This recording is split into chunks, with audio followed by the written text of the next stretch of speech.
नहीं किया जा रहा है। अब इसमें सवाल ये पैदा हो रहा है कि क्या तेहरान अमरीकी फाइनल ऑफर पर आमादगी जाहिर करेगा, क्या वाशिंगटन ईरान के नुकात पर मजीद लचक दिखाएगा।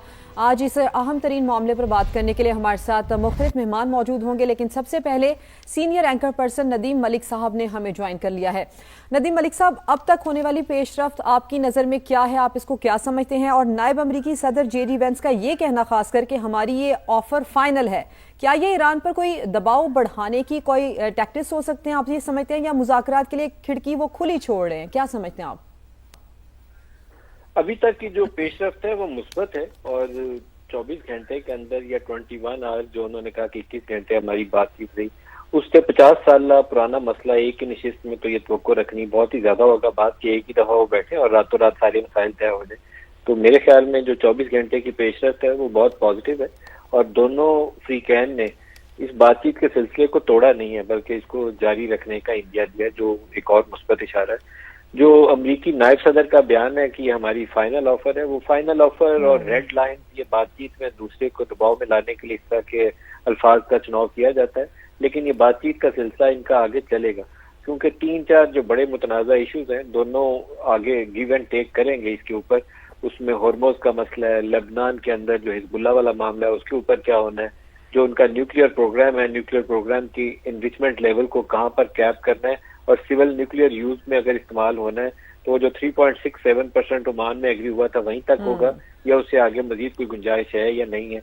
जो स्टॉक पाइल्स के मतलब कहा जाता है कि कोई 440 या 450 केजीज के करीब उनके पास 60% एनरिच्ड यूरेनियम है, उन स्टॉक पाइल्स का क्या करना है, उसकी वो IAEA निगरानी करेगी या कुछ और होगा।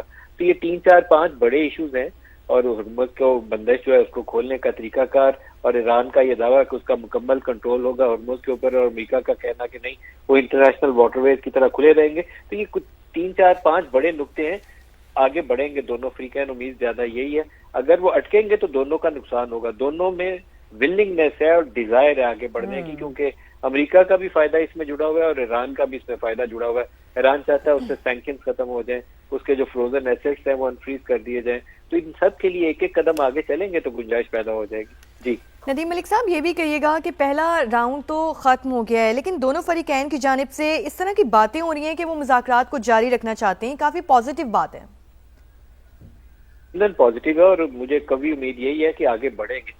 बहुत बेहतर और मुनासिब ये होगा कि ये जल्दी आगे बढ़े, ज्यादा तवालत इख्तियार ना करे, क्योंकि आबनाए हुर्मुज़ जितना अरसा मजीद बंद रहेगी वैसे वैसे दुनिया के ऊपर दबाव बढ़ेगा।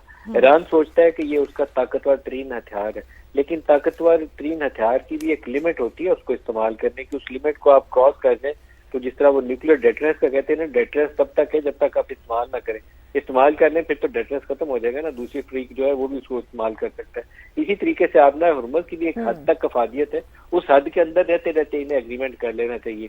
और अमेरिका भी जो रोज जंग की धमकियां देता है उसको भी गुरेज करना चाहिए और जल्द से जल्द कोशिश करनी चाहिए कि इत्तेफाक राय हो जाए, उसमें अमेरिका का भी भला।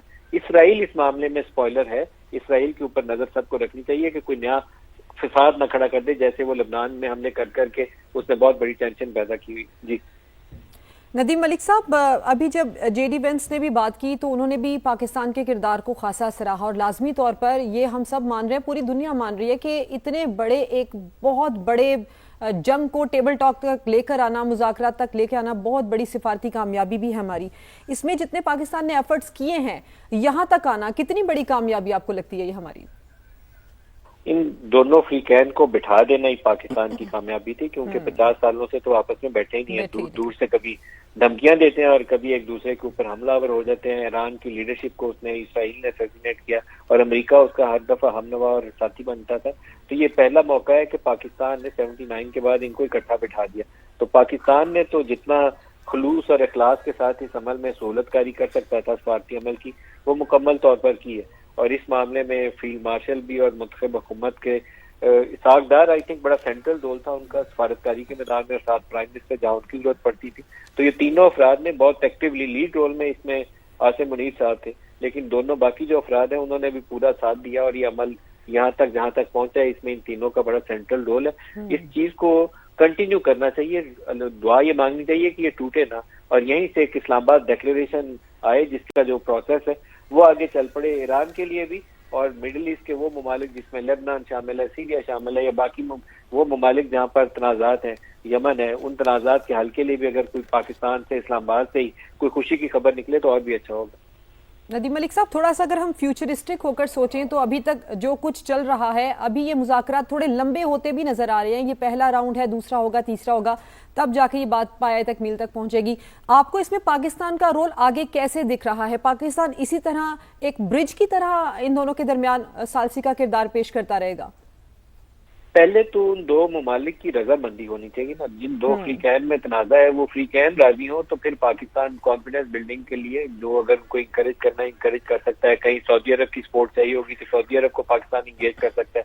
कहीं चाइना की मदद चाहिए तो पाकिस्तान चाइना को इंगेज कर सकता है। पाकिस्तान के पास बहुत यूनिक अपॉर्चुनिटी है, लेकिन पहले तो दोनों फ्रीक जो है वो रजामंदी दिखाएं कि हाँ हमने इस इशू पे आगे बढ़ना है, ये वजह तनाजा है, हम ये मांग रहे हैं, ईरान ये कह रहा है, तो उसको गैप को ब्रिज करने के लिए पाकिस्तान यकीनन एक मौसर किरदार अदा कर सकता है। लेकिन दुआ ये करें कि ये सिलसिला जल्दी आगे बढ़ जाए। पूरी दुनिया का इसमें भला है, यूरोप इसके साथ जुड़ा हुआ है। अगर एनर्जी प्राइसेस कल सुबह दोबारा जो 110-12 पे अगर WTI और ब्रेंट की प्राइसेस कोट होती हैं, जो पॉसिबिलिटी है टॉक्स टूटने के बाद दबाव आएगा ऑयल मार्केट के ऊपर, तो यूरोप में और अमेरिका में और एशिया में सब जगहों पे एक ही जैसा दबाव आएगा। यूएस की पोजीशन बाकियों से ज्यादा वल्नरेबल है क्योंकि यूएस ट्रेजरीज से पैसा निकल के पिछले 2-3-4 सालों में बहुत तेज रफ्तारी के साथ गोल्ड की तरफ लोगों ने शिफ्ट करना शुरू कर दिया। जो ट्रस्ट था डॉलर के ऊपर एक एज ए सेंट्रल करेंसी, वो टूटा दुनिया का, या टूटा नहीं है तो कमजोर जरूर पड़ गया। चाइना ने, बाज दीगर ममालिक ने अपनी इन्वेस्टमेंट जो है वो यूएस ट्रेजरी से निकालना शुरू कर दिए। तो जैसे ही वोलेटिलिटी बढ़ेगी ये पेट्रोलियम प्राइसेस की, तो वैसे वहाँ इन्फ्लेशनरी प्रेशर्स आएंगे, उनके सेंट्रल बैंक एक्ट करेंगे, तो यूएस की इकोनॉमी क्या उस मार को बर्दाश्त कर लेगी? अमेरिका को इस पर सोचना चाहिए। उसका वोटर इसलिए नालायक, वो राजी नहीं है इस ईरान वाली जंग के मामले में कि उनकी इकोनॉमी पहले बैठी हुई है, वहां पर सूरत बहुत अच्छी नहीं है। यूरोप की इकोनॉमी बैठी हुई है और वहाँ अगर एनर्जी प्राइसेस का मजीद दबाव आता है तो इकोनॉमिक ग्रोथ के मौके वहाँ पहले से और कम हो जाएंगे। इस वजह से पूरी दुनिया खाइफ है कि ये मसला और बिगाड़ की तरफ न जाए बल्कि सुलझाव की तरफ चल जाए, तो इसमें सबका भला इसी में। जी ठीक है नदीम मलिक साहब, आप हमारे साथ ही मौजूद रहिएगा।